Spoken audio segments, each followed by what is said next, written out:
নমস্কার, আমার নতুন একটা ভিডিওতে তোমাদের সবাইকে অনেক অনেক স্বাগত। তো আজকে তোমাদেরকে ঘুরিয়ে দেখাবো বোলপুর শান্তিনিকেতনের পৌষ মেলা। তো তোমরা যদি শান্তিনিকেতনের মেলা দেখতে চাও তাহলে অবশ্যই আমার পুরো ভিডিওটা দেখতে থাকো। তো দেখো, এখন চলে এসেছি মেলার মাঠের সামনে। আর মেলার মাঠের সামনে এলেই কিন্তু তোমরা রাস্তার সাইডে এরকম অনেক দোকান দেখতে পাবে, যেখানে শিল্পীদের হাতের কাজের জিনিসে দোকানগুলো পুরো পরিপূর্ণ। যেমন বেত, কাঁথা স্টিচ, চামড়া, বাঁশ, আরও কত কী। কিন্তু যদি মেলার সময় তোমরা এখানে আসো তাহলে এই দোকানগুলো থেকে কিছু কেনার দরকার নেই। এমনি অন্য টাইমে 12 মাসই কিন্তু এই দোকানগুলো থাকে। তাই মেলার সময় যদি তোমরা আসো তাহলে সোজা ঢুকে যাবে মেলায়, কারণ মেলাতে এরকম অসংখ্য দোকান পেয়ে যাবে।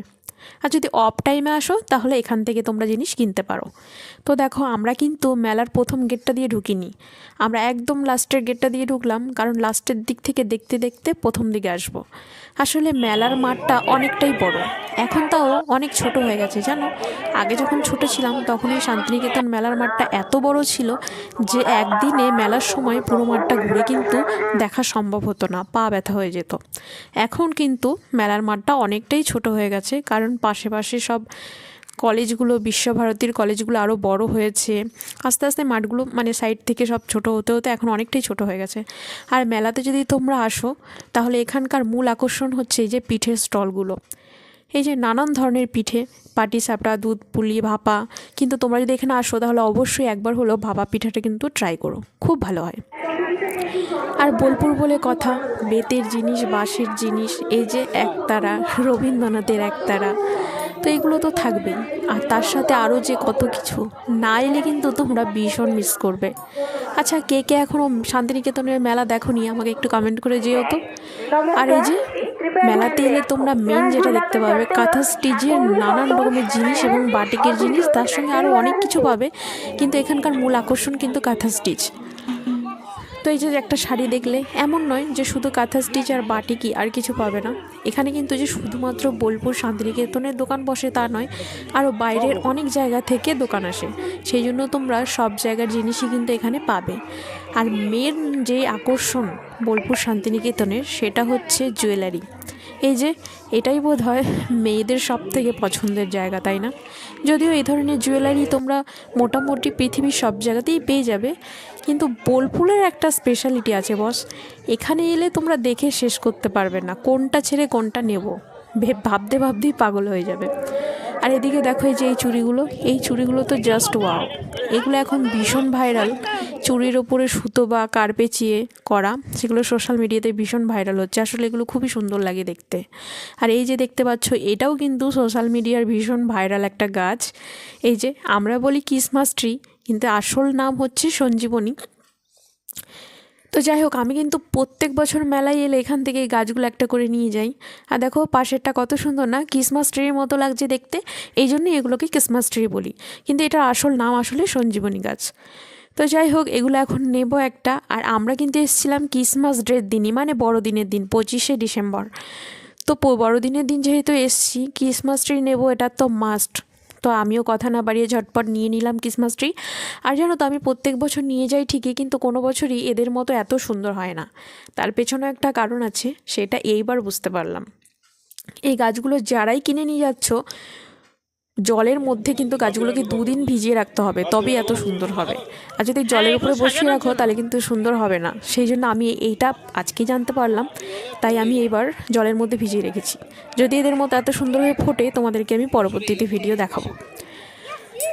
তো দেখো, আর যেটা কথা সেটা হচ্ছে, তোমরা যদি তোমাদের ঘরকে মনের মতো করে সাজাতে যাও তাহলে তার একমাত্র ঠিকানা হচ্ছে বোলপুর শান্তিনিকেতনের পৌষ মেলা বা বোলপুর শান্তিনিকেতন।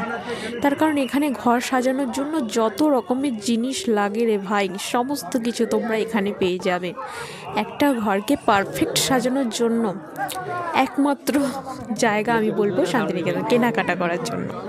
কারণ ঘর সাজানোর জন্য একদম পারফেক্ট একটা, কি বলবো, কি না পাবে তোমরা, কি লাগবে তোমাদের। আর এই যে এই জায়গাটা তোমরা দেখতে পাচ্ছ, এটা হচ্ছে বিশ্বভারতীর কলাভবনের তরফ থেকে করা হয়েছিল। তো এখানটা ঘুরে বেরিয়ে গেলাম। আর ওই যে বললাম যে একটা ঘর সাজানোর জন্য একদম পারফেক্ট ঠিকানা হচ্ছে এই যে বোলপুর শান্তিনিকেতন। কারণ এত সুন্দর সুন্দর শোপিস, মাটির জিনিস, কাঠের জিনিস, বেতের জিনিস, মানে তোমাদেরকে আমি বিশ্বাস করাতে পারবো না। এত সুন্দর সুন্দর আঁকা ছবি যেগুলো না দেখলে তোমরা বিশ্বাসই করবে না।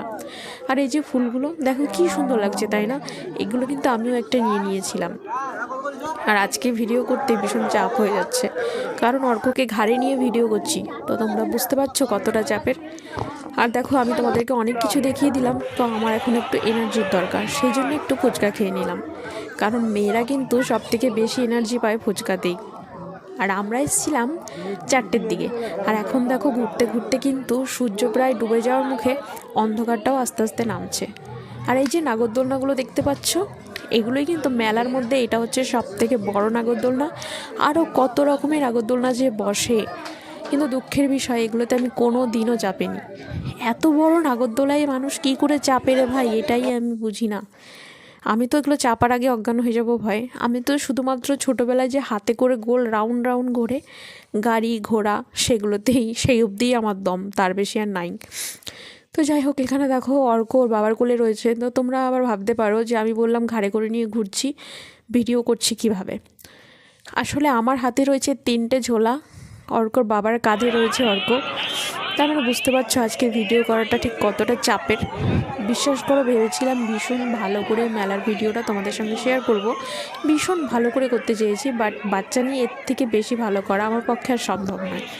তো আশা করি তোমাদের ভালো লাগবে। যদি ভালো লাগে তাহলে অবশ্যই আমার ভিডিওটা একটা লাইক করো, কমেন্ট করো, আমার চ্যানেলটি সাবস্ক্রাইব করো। আর যারা ফেসবুক থেকে দেখছো তারা অবশ্যই আমার প্রোফাইলটি ফলো করো। তো এই যে দেখতে পাচ্ছ একটা মারাত্মক ভয়ঙ্কর জিনিস, এগুলোতে মানুষ কী করে চাপে আমি বুঝেই উঠতে পারি না। আচ্ছা, তোমরা যদি শান্তিনিকেতনের মেলায় আসো তাহলে যে কত কিছু দেখতে পাবে যেগুলো তোমরা জীবনেও দেখো নাই। এই যে একটা হরেক মাল 5 টাকা। আচ্ছা, আজকের দিনে দাঁড়িয়ে কি 5 টাকায় কিছু হয় ভাবতে পারছো? হয় বস, হয়। শান্তিনিকেতনের মেলাতে এলে হয় 5 টাকা, 10 টাকা, হরেক মাল 5 টাকা, হরেক মাল 10 টাকা, তোমরা কত কিছু জিনিস পেয়ে যাবে। আর 100 টাকায় যে কী অসাধারণ ব্যাগ পাবে সেটা তোমরা ভাবতেই পারছো না। অনেকে আবার ভাবতে পারো 100 টাকায় এবার কী ব্যাগ, কিন্তু বিশ্বাস করো যারা শান্তিনিকেতনের মেলায় ফার্স্ট টাইম আসছো তারা কিন্তু এখানকার দোকানের লোকজন কিন্তু প্রচুর দাম চাইবে প্রথমে, কিন্তু সেই দামে যদি তোমরা কিনে নাও তাহলে তোমরা গো ঠকা ঠকবে। কারণ শান্তিনিকেতনে কিন্তু খুব সস্তায় বাজার করা যায় যদি দরাদরি করে করতে পারো। আর এই যে দেখতে পাচ্ছ, আমরা এখন দেখছিলাম বড়মশাইয়ের জন্য একটা মাফলার। তো আমার এই সাদাটা খুব পছন্দ হয়েছিল, কিন্তু ওর ভালো লাগেনি, যার জন্য এখন ওর পছন্দেরটা বের করছে, মানে ওর পছন্দের মাফলারটাও খুঁজে খুঁজে বের করছে। এই যে এটা ওর পছন্দ হয়েছে, তো এটাও আমরা নিয়ে নিলাম। আর অনেক কিছু কিনেছিলাম, সব কিছু দেখাতে পারলাম না। তো এই ভিডিওটা তোমাদের কেমন লাগলো অবশ্যই আমাকে কমেন্ট করে জানিও। আর আমার ভিডিওগুলো দেখতে থাকো, আমার চ্যানেলের উপর নজর রাখতে থাকো। টাটা।